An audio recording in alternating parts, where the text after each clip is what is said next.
would have missed today. Let's go back inside.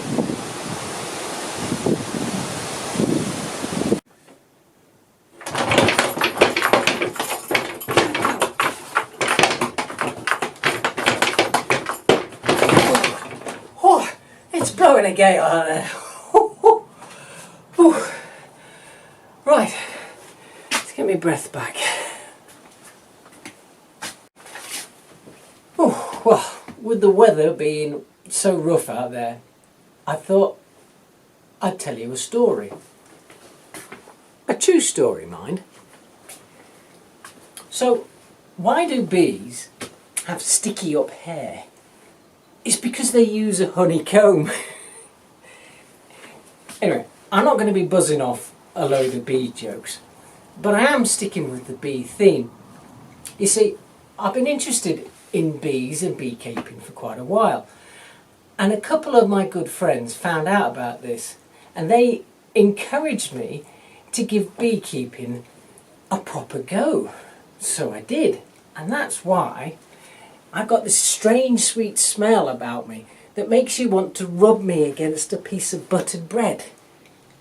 Anyway, moving on. So remember, this story is true. This really did happen. So, I'd like to tell you how I got my first honeybee sting. I mean, you really do remember your first sting. It's a bit like your first kiss, but rather than, oh, how lovely, it's more, get it out, get it out. Well, maybe some people's first kiss was like that. Anyway, back to the bees. My bee mentor, yes, I have a bee mentor, and you really do need a mentor. Like a bee novice like me, you need one, trust me. So, my bee mentor, he got a call about a troublesome bee swarm. Could we help? Of course we can help, said my bee mentor. And he gave me a quick ring and said, right, get your bee suit on, we got a bee emergency to attend. Well, you can imagine me, a complete newbie, running around the house like a headless chicken, trying to put on my new bee suit, with my poor wife watching, because she drives the car, you see. Which, to be fair, it's better that way, because I can drive the car, but I drive it like a motorbike, which is fine, except there's another half-metre car to the left of me, which sometimes I forget about, only to be quickly reminded by my wife, who's often in the other half of the car, going, oh no, we won't fit through there, oh no, that was close. A bit like that first kiss again, isn't it? Anyway, back to the story. We raced up to the location of the bee swarm, suited up and ready for action. And you do feel kind of cool in your bee suit, as people looking on as you stride to where this bee swarm needed our help. Don't worry, we're here to save you. Except, it wasn't a bee swarm. It was a very old looking hive, absolutely smothered in very, very angry looking bees.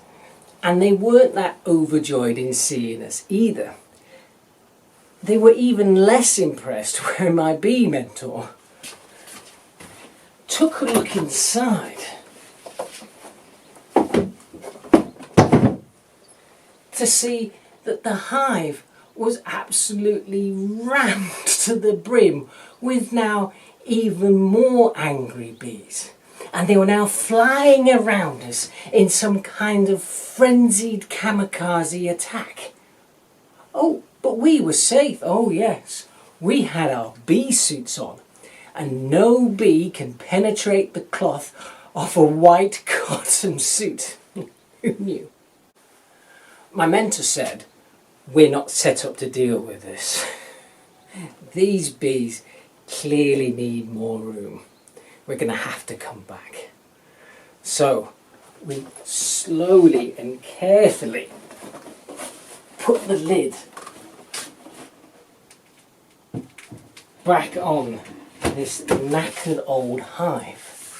It was barely holding itself together, and we slowly walked away.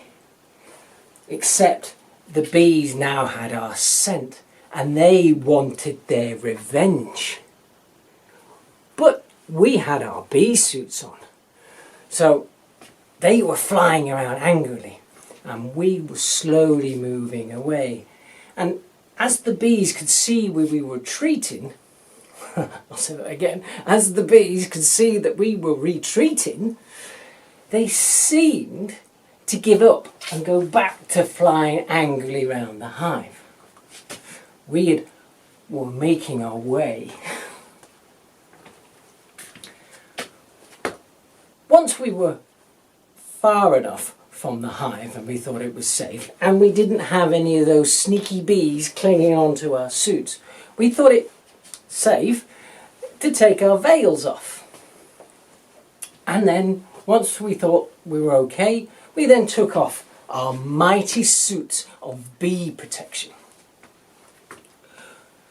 We were then busily discussing what to do and how to save these poor bees. They clearly needed more space, when from out of nowhere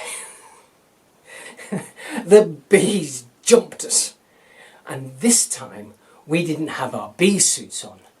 They were in for the kill. They wanted their revenge. They made a beeline straight for my bento, and bang, they hit him in the nose, and then bang, bang, they hit him twice in the eyebrow. These bees must have been the SBS.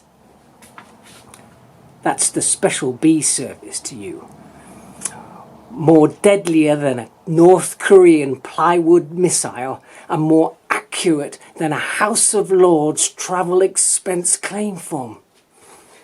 Meanwhile, I'm dancing around, waving my hands around like some crazed Kaylee dancer on fire. Oh God! Now, diving for the car, I could see the look of horror on my wife's face, and oh my God, is she gonna let me in? And for that split second while she thought about it, a bee got me. It got me good. It got me right in the forehead. Bang! Oh!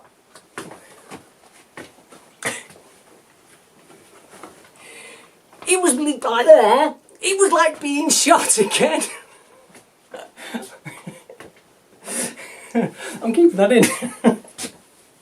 It was like being shot again. But wait, this was my first bee sting. I might get one of those anaphylactic, a really bad reaction to a bee sting. I might die. It might say on my tombstone, to be or not to be. Anyway, my good wife pulled the bee sting out of my forehead once I was safely back in the car. Mind, with no extra guests. But by heck, that honey bee sting didn't half hurt. So here I stand, retelling you that brave tale of bee wrangling and how I got my first bee sting. And despite that accident, I'm still on that bee road to learning to become a better beekeeper. And who knows, there'll definitely be more stories about bees and other related things. Now, if you got this far with me droning on, it's a bee joke by the way, thank you very much. And if you enjoyed it, then I don't often say this, but give me a thumbs up if you liked it.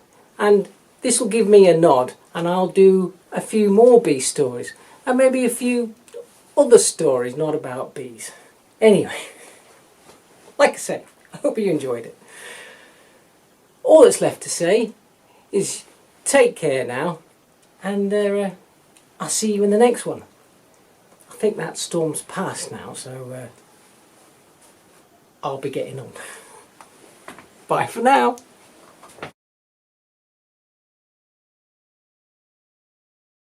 He then gave me a ring. He gave me a ring. A ring, a ring, a ding, a ring.